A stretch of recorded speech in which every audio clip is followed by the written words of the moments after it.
Bom dia, meu nome é Cristiano, faço parte da diretoria do sistema. Quero agradecer a presença de todos vocês e vamos dar início ao debate do Corpo de Bombeiros. Nesse momento, representado pelo Tenente Oscar e pelo aspirante Scarabellotti. A primeira tenente, Natália, que faz parte da Brigada de Florimapas, no momento ainda não chegou, mas se ela chegar, ela entrará junto ao debate. Okay? Temos uma previsão de 40 minutos, mais ou menos, de apresentação do Corpo de Bombeiros. Após essa apresentação, temos 20 minutos de debate com eles. Eu passo agora a palavra ao Tenente Oscar. Hoje alguns assuntos que vão ser tratados são agilidade do processo, as taxas e vencimento delas, sistemas com problemas na liberação dos atestados, que já foram referidos automaticamente. Esses são alguns aspectos que eles também vão tratar. Passo a palavra agora ao Tenente Oscar. Obrigado. Então, primeiramente, me desculpar com os senhores. Então, hoje, dia de chuva, para vir do continente para ele é complicado. Mas, então, vamos iniciar aí as atividades. Atualmente, eu sou chefe da SAT ali de São José, tá? O aspirante Scarabellotti veio porque ele vai assumir a partir do mês de dezembro, a chefia da SAT de São José. Ele vai ser o responsável do município de São José.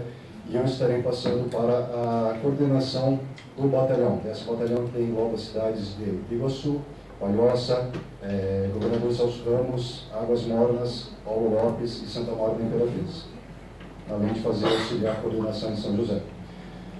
Primeiramente, o Scarabellotti vai fazer uma apresentação. A apresentação não vai passar aí mais de 10 minutos, até porque acho que a ideia é ouvir vocês, quais as dúvidas que vocês têm com relação ali às vistorias de funcionamento, para que então a gente possa aí ter um bate-papo e conseguir ali acertar alguns pontos que podem estar causando dificuldade tanto para vocês, quanto para os clientes que estão lá e que necessitam dessa documentação, quanto também alguns procedimentos que a gente utiliza no Corpo de Bombeiros. Tá bem?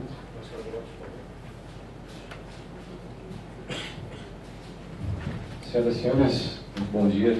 O Tenente Oscar já nos apresentou.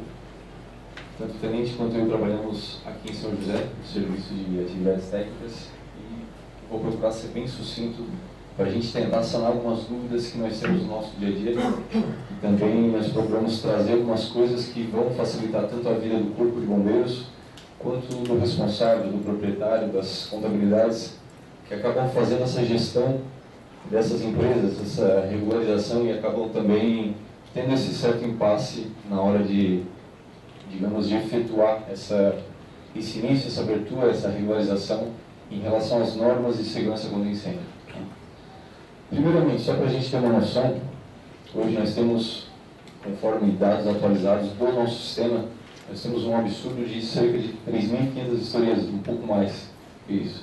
É uma quantidade bastante considerável que nós temos, é uma demanda bastante grande que nós temos tentado suprir. Para a gente ter uma noção um pouquinho melhor, nós temos cerca de 40% dessas vistorias, elas são taxadas de baixa complexidade. Ou seja, a gente vai trabalhar um pouquinho mais à frente o que seria essa baixa complexidade, mas nós temos cerca de 40% delas ocupando todo o nosso hall de vistorias. Cerca de 1.000 vistorias hoje, nós temos pendentes no sistema, nós temos também de baixa complexidade, entretanto elas têm uma metragem um pouquinho maior da certificação. A gente já vai abordar para deixar um pouquinho mais claro. E cerca de um pouco mais de 30% nós temos de alta complexidade.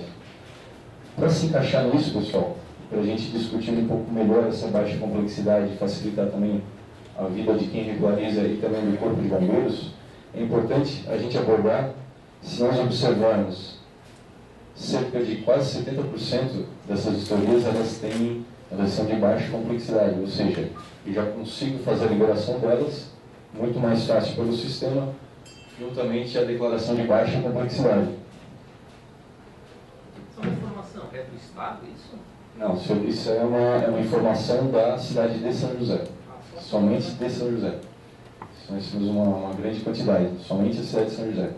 São dados atualizados, eles foram colhidos ontem. Então, como eu falei para vocês, nós temos um dado bem assustador aqui, né? Mas como é que eu faço para encaixar essa vistoria em baixa complexidade? Segundo a IN 01, que é o nosso amparo, que é a instrução normativa, que é um dos carros-chefes que nós temos dentro do Corpo de Bombeiros, o que acaba acontecendo? Eu tenho que cumprir 7 requisitos para encaixar essa empresa como baixa complexidade. O que eu tenho? Seriam eles os requisitos. Primeiramente, eu tenho que ter até 750 metros quadrados de edificação, ou seja, aquele espaço que eu estou ocupando, ele não pode ter mais que esse valor, até 750 metros quadrados.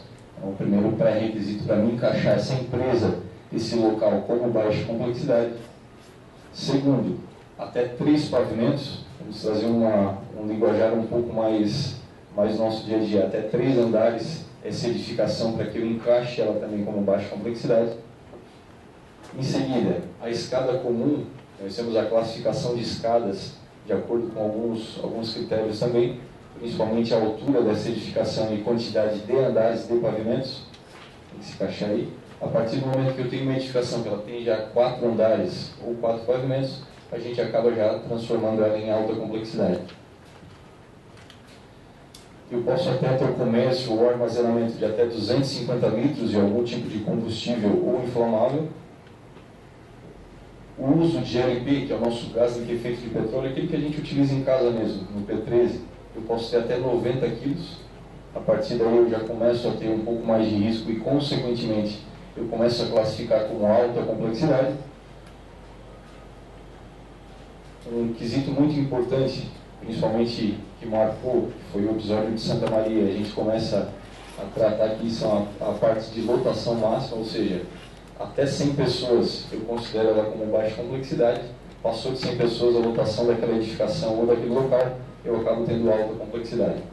E por último, no fator, eu não posso exercer a fabricação, o comércio ou o depósito de pólvora, explosivos, fogos de artifício, artigos pirotécnicos, munições detonantes ou materiais radioativos.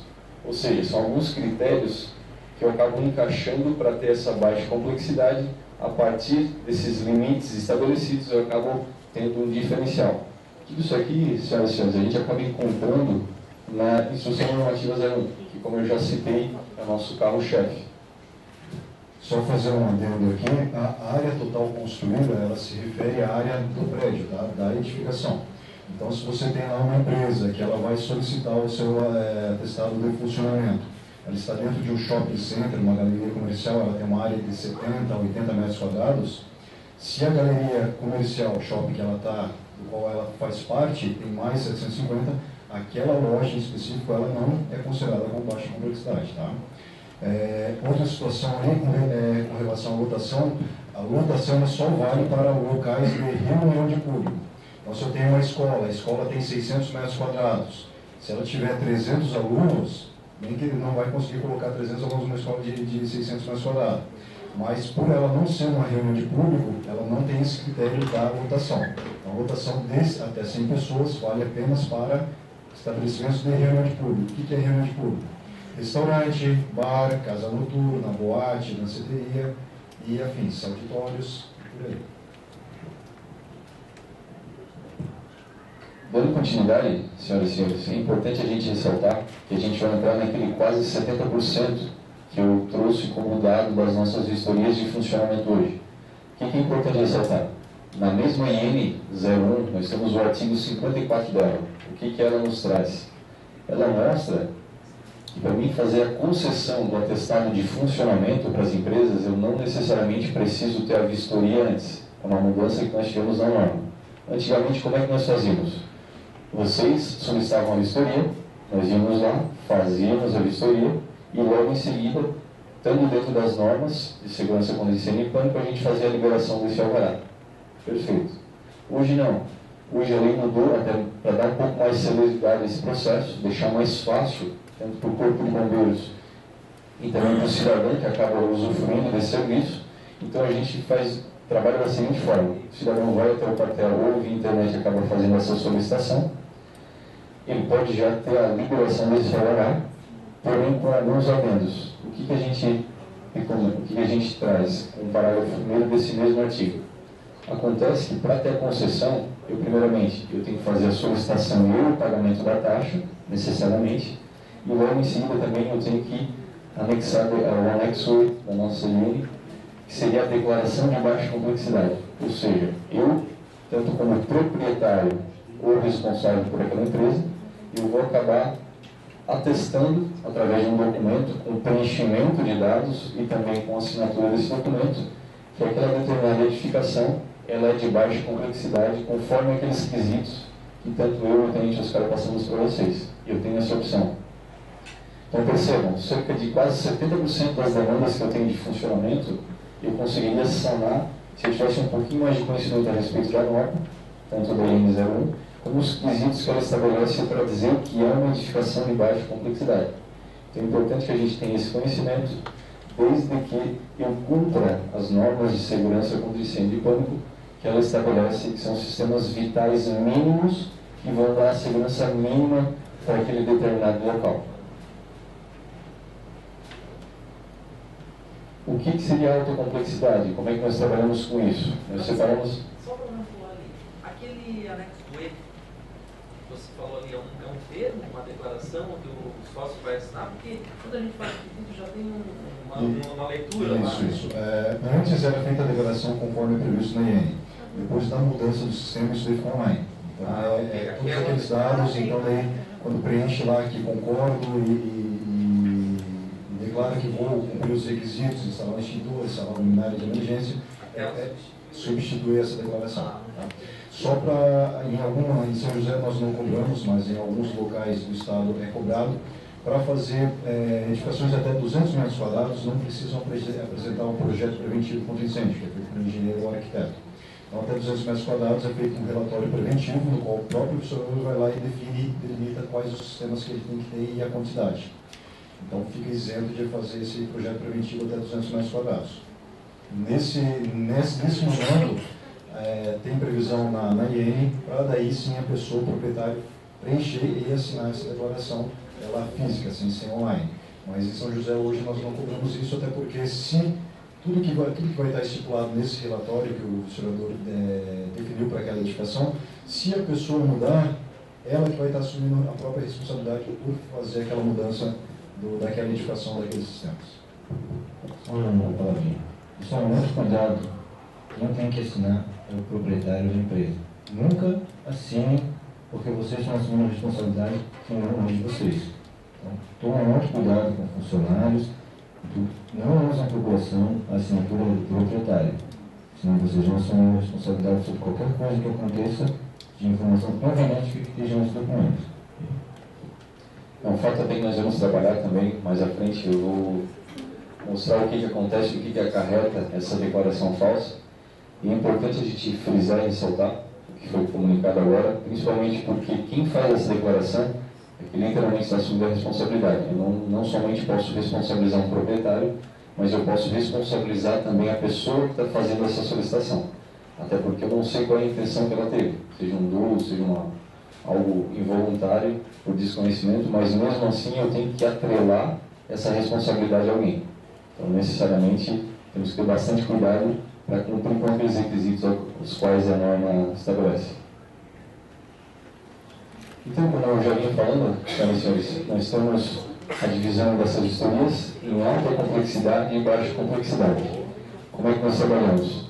Temos os critérios de inclusão a baixa complexidade e todas aquelas edificações de vistorias que não se encaixem em baixa complexidade, necessariamente, consequentemente, elas vão ser de alta complexidade. Elas vão ter outro enquadramento e a norma também vai sugerir um outro tipo de proteção um pouquinho mais rigorosa em relação à baixa complexidade.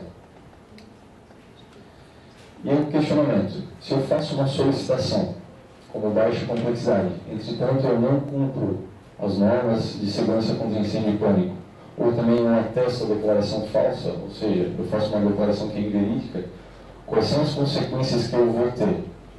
Primeiro, eu vou ter a cassação daquele atestado, justamente porque aquele determinado atestado ele vai estar tendo uma declaração que não condiz com a realidade daquele determinado local ou empresa.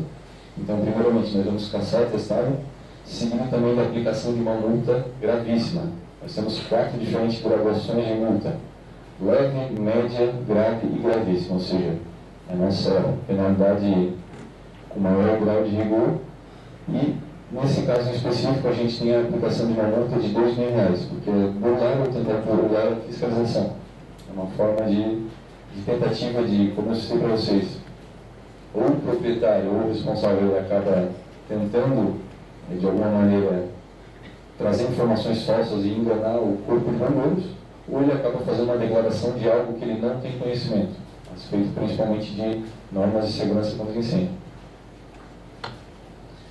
Já em relação à reunião de público, como o tenente Oscar citou, que é um assunto também que acaba sendo trazido à tona no nosso dia a dia, bastante comum, nós trazemos a IN 09, que é uma instrução normativa também do Corpo de Bombeiros, e ela traz a especificação de pessoas em relação à área de uma determinada edificação. Quantas pessoas geralmente vão estar ocupando aquela área, poderiam estar ocupando, e como é que é feito esse cálculo.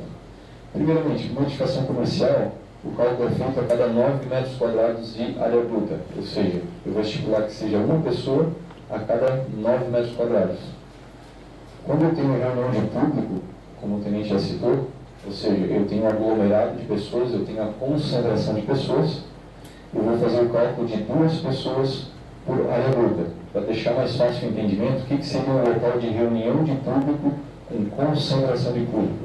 O que eu tenho? Eu tenho boates, salões de baile, bares onde eu tenho atividade dançante, restaurantes onde eu tenho atividade dançante. E esses são os locais onde eu considero reunião de público, ou seja, as pessoas se aglomeram naquele determinado local, e além disso eu tenho a concentração. Naquela metragem quadrada, eu vou ter uma grande concentração de pessoas. Nós temos também a reunião de público sem concentração de pessoas. Pessoas ali se aglomeram, entretanto eu não tenho aquela concentração. Não é um número tão expressivo quanto a concentração de público. Ou seja, o cálculo vai ser feito pela metade. Vai ser uma pessoa a cada 1 metro quadrado. Ou seja, aquela área que eu estou utilizando para realizar aquele determinado evento, eu vou mais ou menos estipular 1 ou 2 pessoas por metro quadrado. Para a gente ter um exercício, um exemplo bem simples, eu trouxe aqui, por exemplo, um bar, um restaurante que a gente classifica como dançante.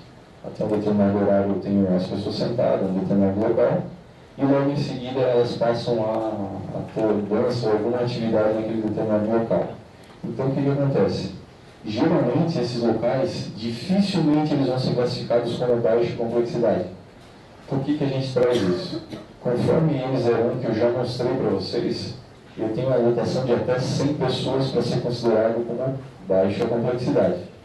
Então se eu fizer um cálculo bem simples, e pegar um local de 50 metros quadrados, que é um local relativamente muito pequeno, para um bar, para uma boate ou alguma coisa assim, e fazer a multiplicação de 2 pessoas por metro quadrado, eu já vou ter a lotação de 100 pessoas.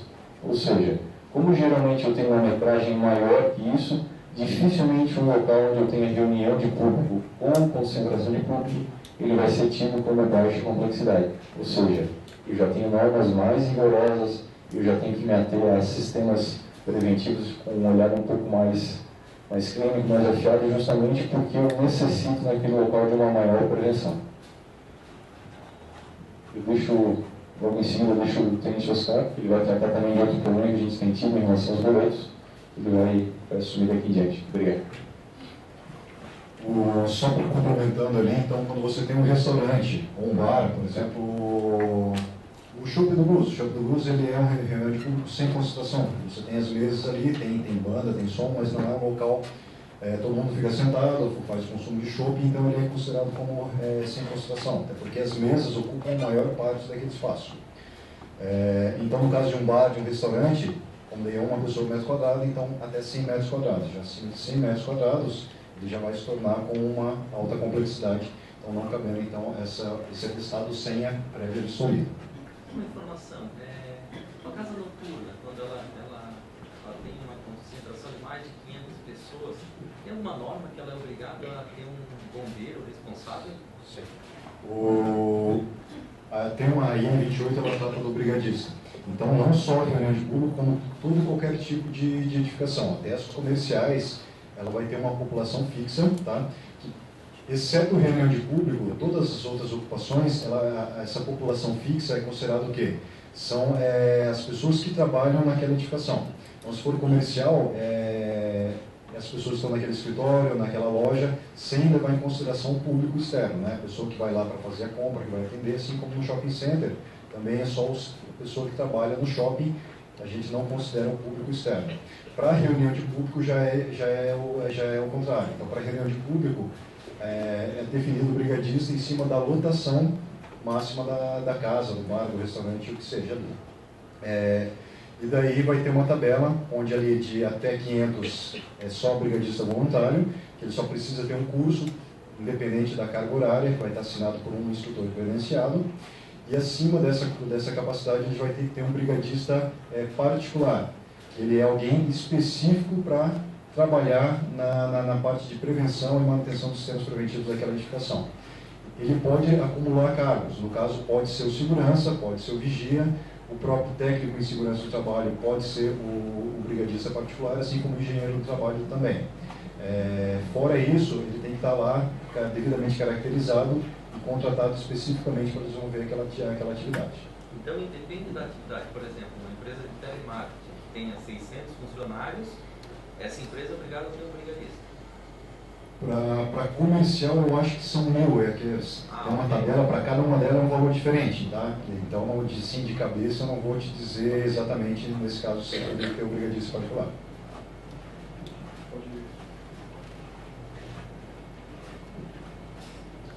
Então, aí, com relação ao pagamento de boletos, que até foi uma situação ali que foi repassada para nós, aqui no motivo da reunião, tá? Tem alguns problemas que eles são basicamente 3 problemas ali que ocorrem com relação aos boletos. O primeiro é em São José, hoje é o Banco do Brasil, mas esse problema também costuma dar com contas da Caixa, tá? Onde algum erro de banco de dados ali do boleto que é gerado pelo nosso sistema, ao ser repassado para o Banco do Brasil e vice-versa nos arquivos de retorno, tem algum problema de banco de dados que esses arquivos não são identificados. Tá? Isso daí ocorre ali em pouco mais de 1% desses arquivos de retorno que não é identificado pelo sistema. Então, ali de cada 70 é 2 que dá esse problema. Então, como é que funciona o pagamento da taxa? Então, quando ele é emitido, faz-se o pagamento, o banco vai emitir alguns arquivos de retorno, uma série de arquivos, e a gente vai fazer o upload no nosso sistema, onde então ele vai dar a baixa. Alguns vêm com código errado e a gente não consegue fazer a leitura. Já foi passado para a parte de TI do banco, já foi passado para a nossa divisão de TI, e até agora eles não resolveram, porque dava muito mais problema, eram ali 10% dos boletos que davam esse problema no registro. Hoje já reduziu bastante, mas ainda alguns ali tem esse problema. Então, a partir do momento que fez o pagamento, vocês conseguem consultar pelo nosso site, lá pelo acompanhamento do processo. Então, eu julgo ali o tempo que o banco leva para fazer esse processamento, encaminhar, eu baixar esses arquivos e fazer o upload no nosso sistema, leva ali em torno de 72 horas úteis. Tá? Então, passou uma semana, verifica lá no acompanhamento do processo se a taxa consta como paga. Se ela não estiver como paga, vocês podem encaminhar um e-mail para nós com o comprovante do pagamento para a gente dar a baixa manual nessa taxa. Pode ter ocorrido esse tipo de erro com aquela taxa ali. Se vocês puderem anotar, então o próprio e-mail para fazer essa solicitação de baixa de taxa, ali para São José, o e-mail é 101101 SAT, S-A-T, funcionamento, tudo junto. Então, 101 SAT funcionamento, @cbm, de Corpo de Bombeiros Militar, .sc.gov.br. Então, 101 SAT funcionamento, @cbm.sc.gov.br. Um outro problema, já chegou a 5 solicitações ali já no mês passado, que até algumas empresas estavam com problema lá para fazer emissão de nota fiscal, que eles estavam regularizando a prefeitura, precisavam do nosso atestado para então conseguir da prefeitura e dar continuidade, né, iniciar os serviços empresariais ali daquele CNPJ. Então, foi feito um pedido, a gente busca atender, principalmente nessas situações, a gente dá uma prioridade, só que constar no sistema com a taxa não paga. Aí a gente entrou em contato e falei, a taxa não está paga, você tem que pagar essa taxa para daí a gente poder ir lá e fazer a vistoria. Ela encaminhou um comprovante, só que no comprovante o que tinha? Estava feito o agendamento do pagamento da taxa. E não tinha sido feito o pagamento dela. Porque quando vai ou faz pelo home banking ou no próprio caixa eletrônico, e às vezes o office boy, alguém ali não se atenta a colocar a data de hoje para o pagamento, ele vai deixar a data daquele boleto, que a data de vencimento é de 30 dias. Então, se fez o pedido hoje e fez o agendamento, só vai cair a taxa daqui 30 dias. Então, daí acaba gerando esse transtorno. E, mesmo com um comprovante de agendamento, eu não posso fazer a vistoria, porque esse agendamento ele pode ser cancelado ali pela própria solicitação bancária. Tá? E até por falta de fundos depois na conta vinculada ali àquele pagamento. Esse, então, é um outro problema recorrente ali que pode causar esse transtorno ali com relação à baixa de taxa. O terceiro, mas ele é mais raro de ocorrer, é problema do site do Banco do Brasil, onde a gente fica ali, às vezes, até uma semana, 2 semanas, para conseguir pegar esses arquivos de upload, de retorno, para fazer o upload do nosso sistema. Ele se dá devido à atualização do Linux, por nome a gente só utiliza Linux. Então, a cada atualização que é feita no computador, a gente tem que fazer um pedido de liberação de novo para o banco, registrar um apelido para aquela máquina, para aquele IP, para a gente conseguir fazer o acesso ao banco. Só que daí você pega fase de greve bancária, daí depois você pega o gerente que cuida daquela conta, está em São Paulo. Então, às vezes, quando dá esse tipo de problema, a gente às vezes até espera ali de uma semana, dependendo até 2 semanas, para conseguir a liberação de novo para baixar esses arquivos do Banco do Brasil. Então, isso ocorre, mas nesse ano aí acho que foram umas 2 vezes que ocorreu isso daí, que a gente ficou um longo período sem poder pegar essas taxas para fazer o upload no nosso sistema e dar baixa nessas taxas. Então, passou de uma semana e não verificaram a baixa da taxa pelo acompanhamento do processo, encaminha o comprovante para aquele e-mail que a gente faz a baixa manual até para dar agilidade ali ao processo de quem está aguardando nem aquela vistoria, se for uma baixa complexidade, aguardando aquele atestado de regularização de funcionamento.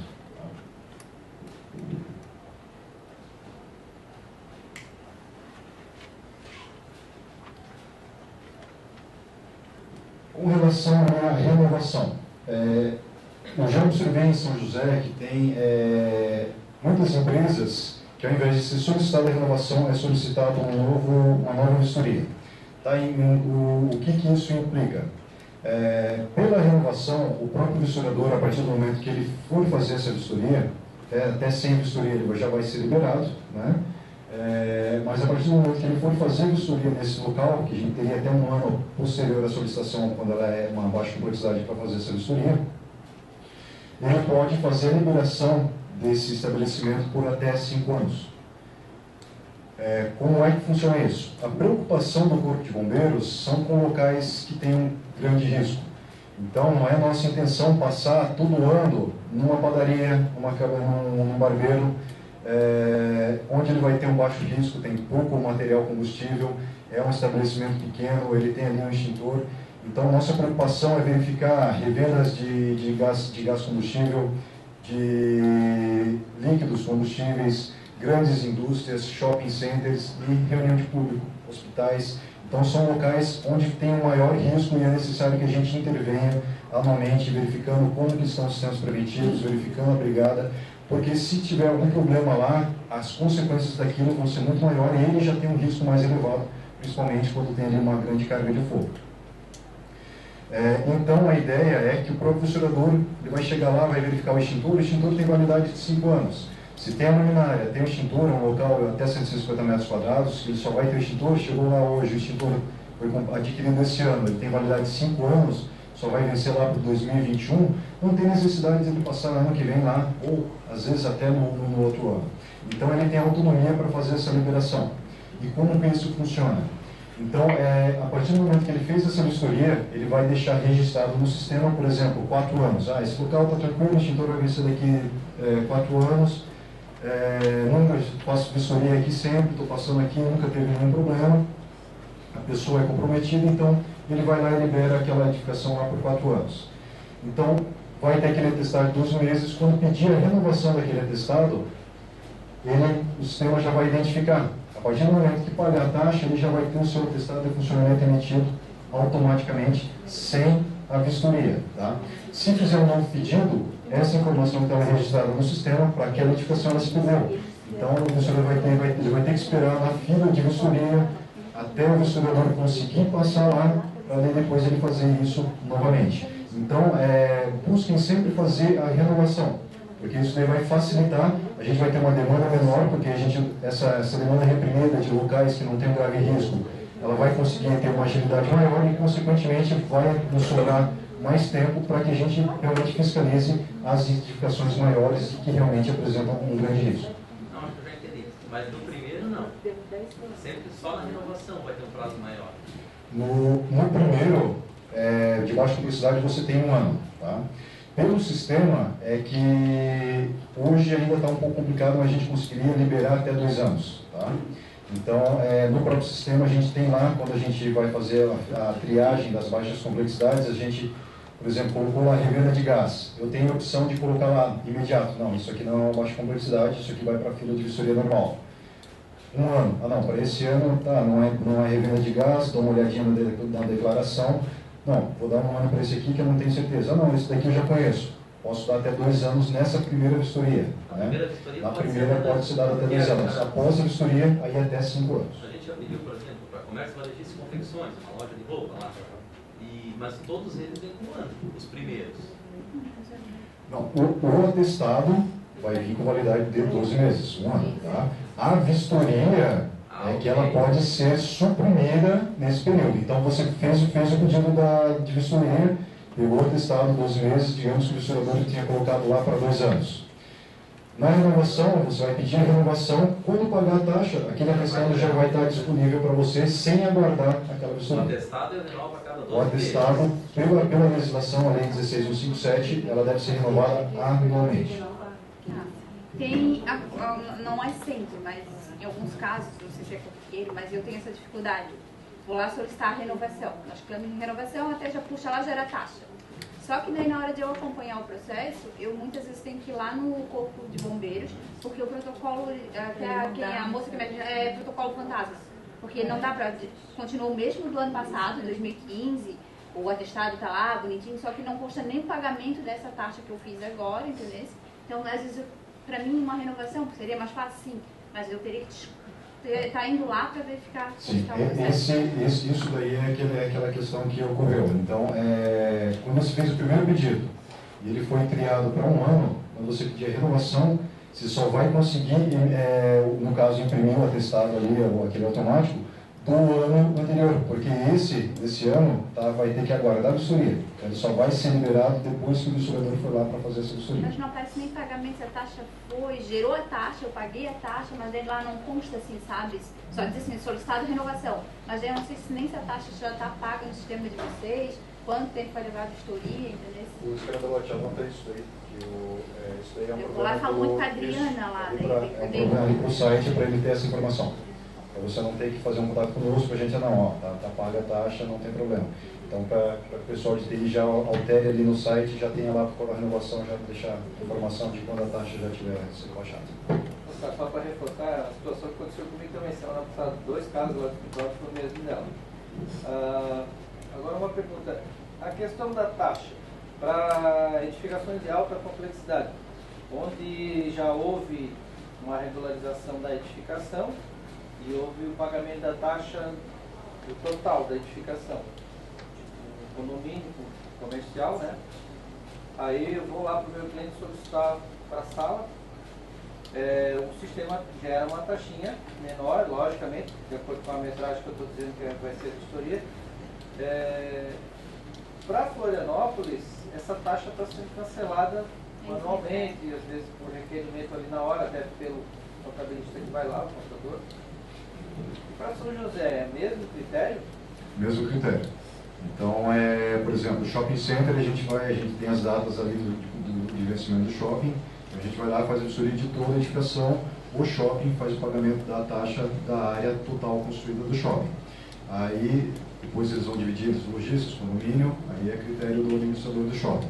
Então, daí uma loja lá de dentro que faz o pedido de vistoria, o sistema ele vai gerar automaticamente aquele boleto.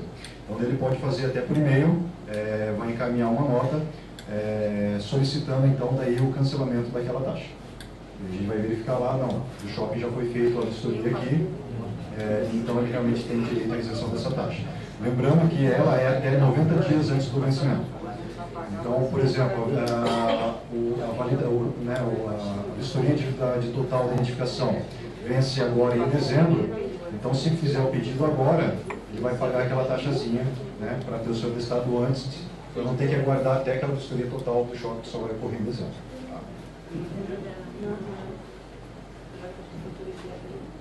Então, agora nós deixamos abertos aí para dúvidas dos senhores, para que a gente possa ter aquele bate-papo e sanar aí dúvidas com relação ali, tanto de vistoria de habites quanto de vistoria de funcionamento, ou outras dúvidas que tenham relação ali a esse serviço de atividades técnicas.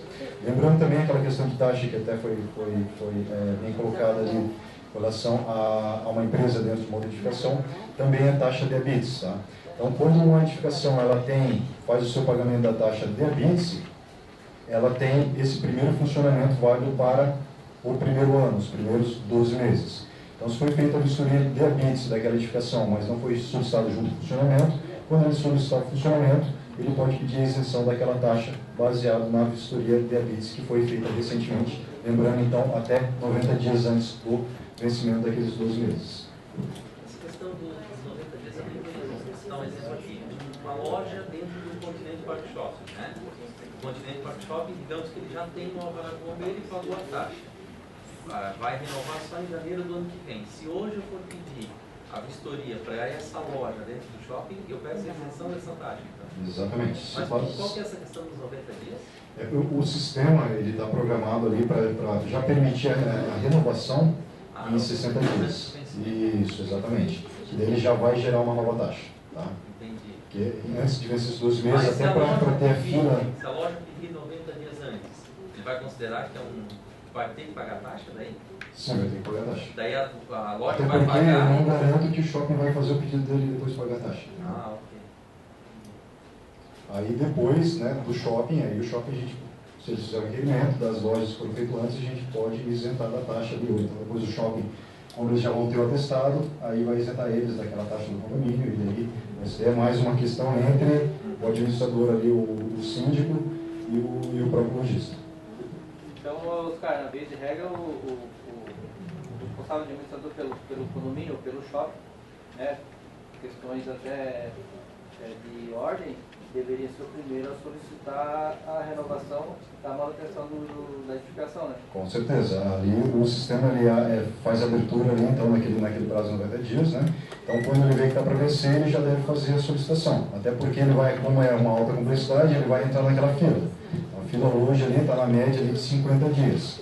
Então, se ele deixar para a última hora, ele vai ficar, né, um dia antes de vencer, ele vai ficar ali aquele prazo ali de 2 meses, ali quase sem o seu atestado de funcionamento. Isso é pedir muito, mas não por questões de pagamento da taxa, às vezes, dependendo da metragem lá na loja, né, no local, seja um valor baixo, mas um aviso no sistema de que a edificação ainda não solicitou a manutenção, a renovação da manutenção. Porque daí a gente não sabe a data que vai vencer para pedir o... Justamente.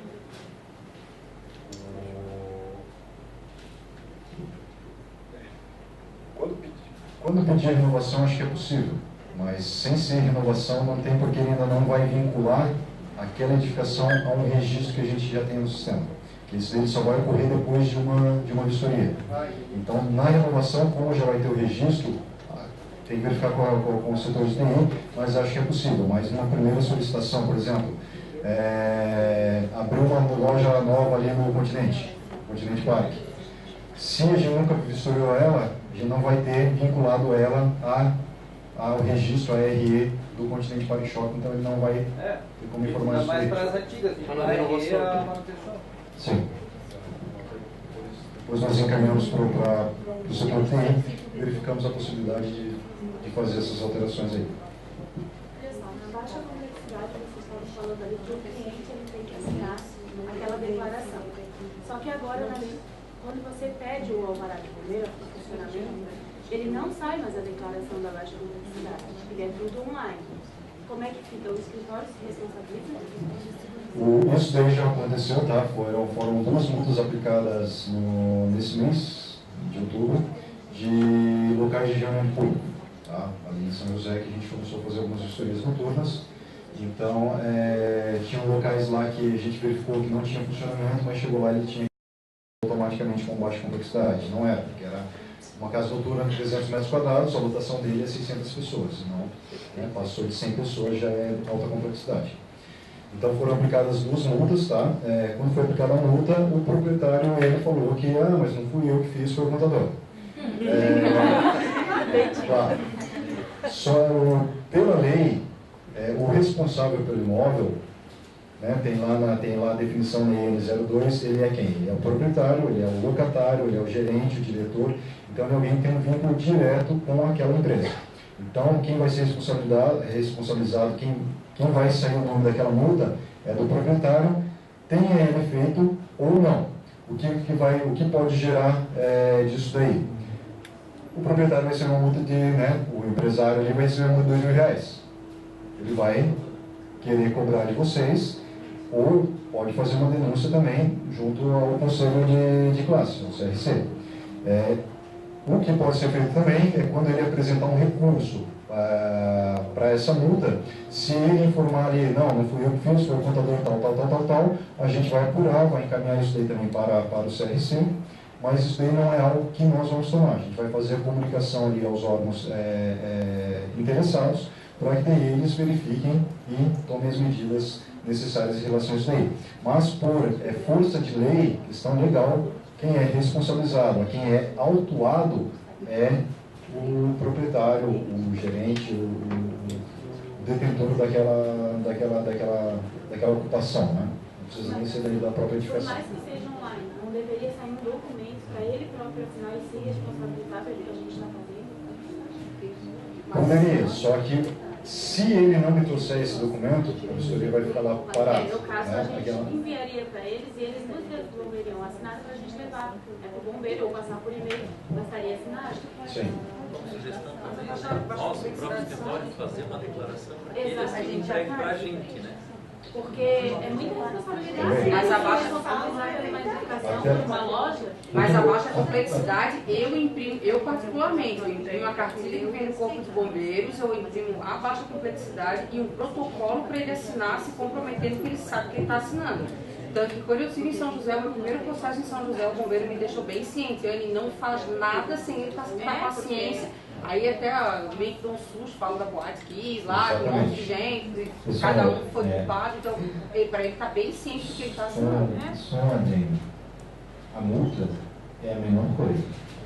Pode acontecer coisas muito As piores. tragédias podem acontecer, com certeza. A gente tem que botar na cabeça que a responsabilidade não é nossa. Façam documentos para se precaver. A multa vai para ele, vai. Se ele vai te cobrar depois, tu tem a documentação assinada. Não deixe de fazer, não é porque sai online que não vai fazer, não é porque aquilo faz online. Se resguarde. Porque nós tivemos um caso de uma farmácia que vendia medicamentos sem autorização, onde o proprietário botou um contador dizendo que ele não avisou que aquele medicamento era proibido e tirou a farmácia. Eu vi que foi preso de tráfico de drogas e botou o computador. Façam a documentação e se precaver, porque senão pode sobrar. Por mais que não dê, o processo você vai correr junto com o processo. E até provar, você vai se incomodar. Então faça. Hoje, atualmente, o ideal é que seja feito isso. Então vocês mesmos podem pegar aquela declaração, aquele anexo, ele vai preencher, vai assinar e vocês podem guardar isso na própria escritório para ter, algo para resguardar e isentar vocês de qualquer responsabilidade. Futuramente, o que está para ser previsto é que quando faça aquela declaração online, seja gerado um documento, não vai ser necessária a assinatura, mas ela vai estar vinculada ao IP e com um código de autenticação eletrônica. Tá? Por enquanto, ainda provavelmente isso só vai estar no nosso novo sistema SIGAT. Então, só lá para meados de 2018. Então, até lá, o ideal para que vocês se isentem de qualquer responsabilidade é fazer isso. A pessoa vai ter lá a sua baixa complexidade, mas mantém a declaração dela com vocês para que qualquer problema que possa ser gerado em virtude daquilo lá, vocês tenham um documento ali se resguardando disso daí. Só uma perguntinha. Vocês, por acaso, dão algum projeto, alguma perspectiva desse tipo de documento ser assinado digitalmente através de certificação digital? Então, só um novo sistema para meados de 2018. Através de certificação digital, pessoa física. Uma questão técnica que eu desconheço, talvez o pessoal não conheça, mas eu tenho muito conhecimento. Por exemplo, um cidadão resolve construir um imóvel lá com 2 pavimentos, 2 salas comerciais embaixo, um apartamento em cima. Faz o projeto lá no bombeiro, se for necessário, se tiver as exigências e tal. Aquele projeto, no final, sai o habite do Corpo de Bombeiros, é isso? Esse é o documento, o habite do Corpo de Bombeiros. Aí aquelas 2 salas comerciais que tem embaixo, abrir um estabelecimento comercial, o cidadão vai pedir um atestado de funcionamento para cada sala daquela. É isso. Esses são os documentos do bombeiro do início da construção. A situação pode se complicar um pouco mais, tá? Principalmente galpão comercial. Tá? Então ele faz aquele galpão para locação. Então ele vai fazer, ele vai deixar com a BITS, né, para falar, chegou o locatário lá, está com a BITS, está tudo certinho, já está tudo, né, está com a nossa BITS da prefeitura, tudo certinho, é só chegar e ocupar. Depois é feito, quando a gente vai lá para fazer o estudo de funcionamento, o que tem que ser feito? Normalmente, 50% das vezes ele tem que fazer um novo projeto. Porque a gente fez o projeto foi aprovado e o ambiente para uma edificação vazia. A gente chega lá, colocou um depósito de malharia, carga de fogo altíssimo, então já vai ter que, dependendo da área, colocar um sprinkler, colocar um sistema hidráulico preventivo. Então ele vai ter que fazer um novo projeto, um novo ambiente de funcionamento para aquela atividade que vai ser desenvolvida ali. Porque quando ele fez o galpão, ele simplesmente disse que ia fazer o galpão e não disse a atividade que existe. Exatamente. Então, como é que é feito? O ambiente ele é automático, né? Em direito, quando já está definida a ocupação. Então, o vissorador de ambientes foi lá e verificou, não, pô, aqui é uma escola, né? não vai estar ocupada ainda, mas, pô, tem a sala de aula, já dá as carteirazinhas, está tudo bonitinho, aqui vai ser uma escola. Quando é feito, aí ele já vai fornecer um atestado de funcionamento automático. Até quando o proprietário ou o contador não faz o pedido de funcionamento, o próprio vissorador do ambientes já faz uma solicitação, já defere e já imprime junto com o ambientes esse atestado de funcionamento. Para galpão comercial ou um galpão que não tem ainda uma ocupação, só vai emitir o atestado de habites, daí a pessoa vai ter que solicitar um funcionamento, pagar a taxa de funcionamento para ser prestado um novo serviço para aquela edificação. Mas nessa situação, digamos que ele construiu ali, né, uma edificação ali de 800 metros quadrados, uma parede no meio, 400 para um lado, 400 para o outro. Fez o projeto, fez o habites, está ali os 2 galpões, eles vão estar com habites. Aí, a partir do momento que a empresa ocupar aquilo ali, a gente até, dependendo se for comercial, a gente já consegue o primeiro atestado de funcionamento, né, a partir do momento que ele se instalar e fizer a solicitação. Mas quando foge um pouco dessa área, porque vai ter 400 de um lado, 400 do outro, a gente até poderia, quem sabe, né, entrar naquela baixa complexidade, se ele tiver uma laje, se ele ou tiver uma platibanda passando 1,5 m dali, a gente até pode separar e isolar essas edificações, né? Só que isso daí eu não aconselho vocês a fazerem, porque daí tem que verificar toda uma questão técnica ali, que a gente poderia depois definir isso em vistoria. Mas eles solicitaram funcionamento, né, para cada uma delas, e baseado naquele primeiro habites que já havia sido concedido. O atestado fica vinculado a um habites. Se outro imóvel não tem habites, não vai ter atestado. Até porque depois da aprovação da lei da 16157, o atestado de funcionamento ele só pode ser emitido para a edificação que tem habites. Então, por exemplo, um de baixa complexidade ali, quando vocês fazem a solicitação, ele sai lá como de edificação e regularização. Porque a gente ainda não vinculou ele a uma edificação.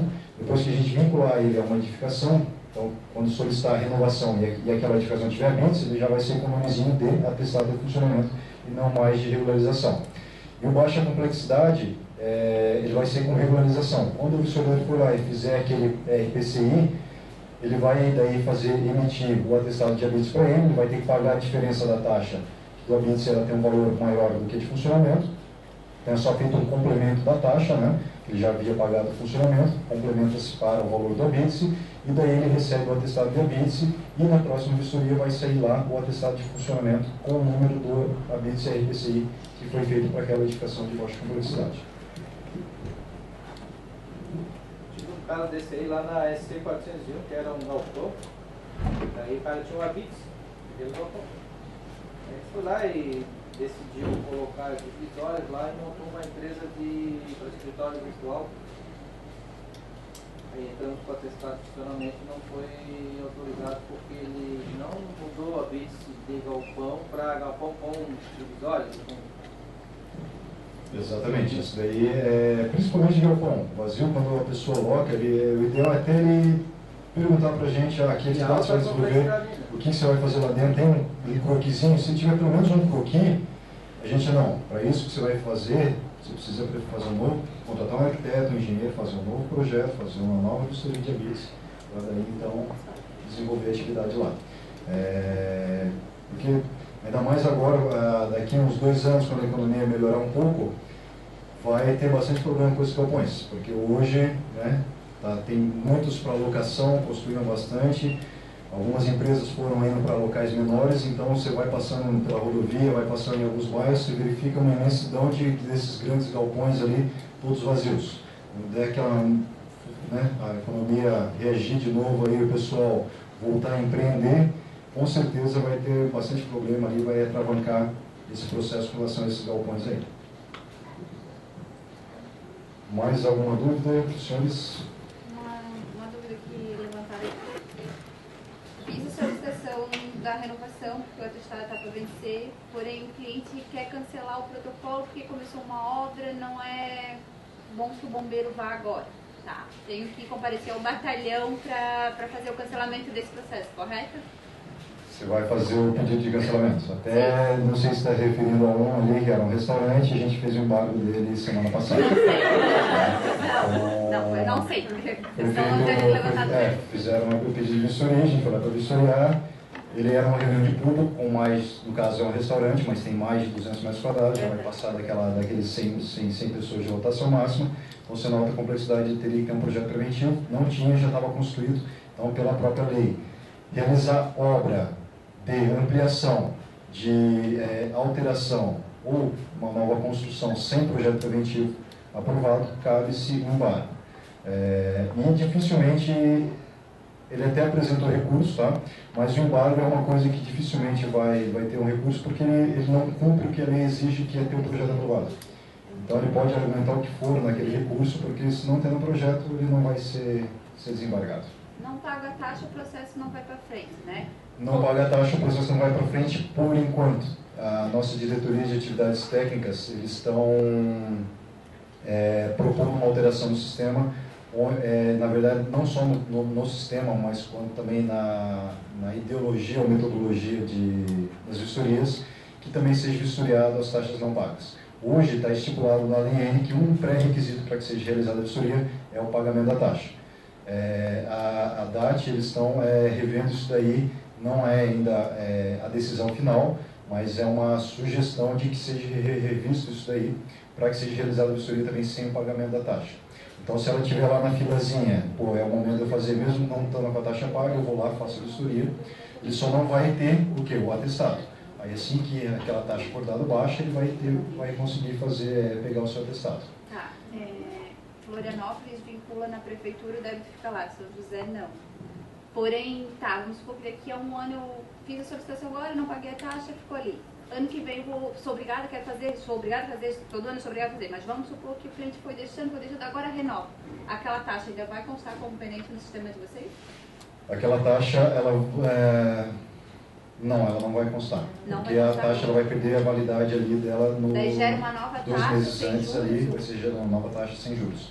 Até porque na nossa previsão legal não tem incidência de juros e multa. Então, até uma das questões lá em São José é quando vence a validade, daí a pessoa entra em contato ali para a gente fazer um novo boleto.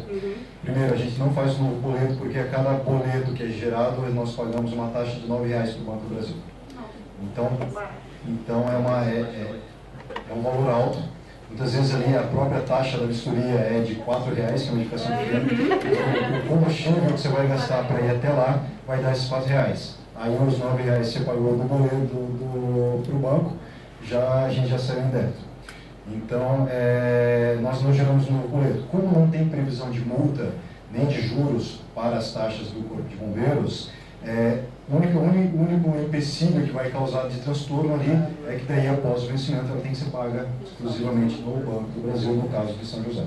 Aquele formulário que a gente preenche quando participa da solicitação ali, ele pede ali os dados do proprietário do imóvel, né? CPF, nome geralmente a gente tem, mas e-mail e telefone, às vezes é uma grande dificuldade, a gente tem isso do proprietário do imóvel, a gente tem do nosso cliente, né? E por vezes, às vezes com pressa, não consegue falar com o cliente, a gente acaba colocando até o telefone do próprio escritório para poder passar, porque é uma informação obrigatória, né? Essa informação vocês utilizam, do proprietário do imóvel? Sim, principalmente nome, CPF e e-mail, ele vai estar vinculado também a outro sistema que é do Poder de Polícia, que é onde vai ter as informações ali para fazer a aplicação de sanção. Então, no caso, para aplicar multa, já vou ter o nome e CPF dele e o e-mail, que daí depois ele pode fazer até o acoplamento de recursos por e-mail. O telefone é muito importante, mais importante do que o e-mail nesse caso, porque às vezes o vistoriador vai lá para fazer vistoria e o local está fechado.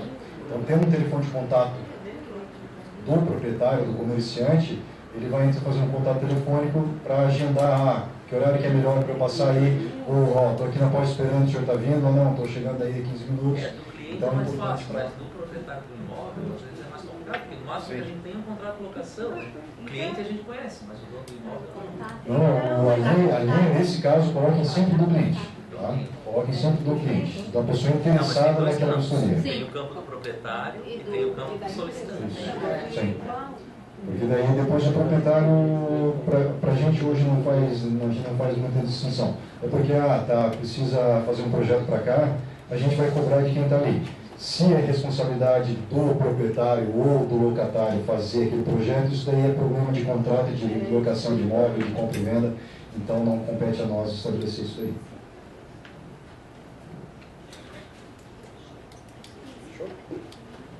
Então, agradeço pela oportunidade. Agradecer aqui a Siscom, porque é importante que a gente disponha aí desse tempo para repassar informações.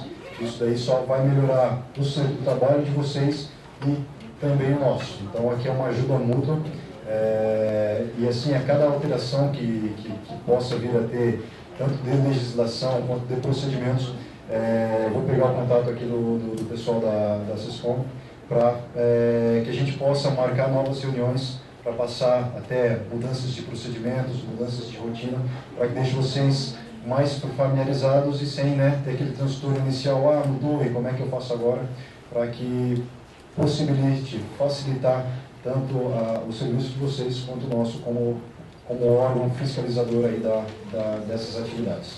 Então, muito obrigado, agradeço aí pela oportunidade e nos deixamos ali à disposição para dirimir qualquer tipo de dúvida ou solicitação que possam vir a ter aí em relação a esse serviço prestado pelo Corpo de Bombeiros. Obrigado.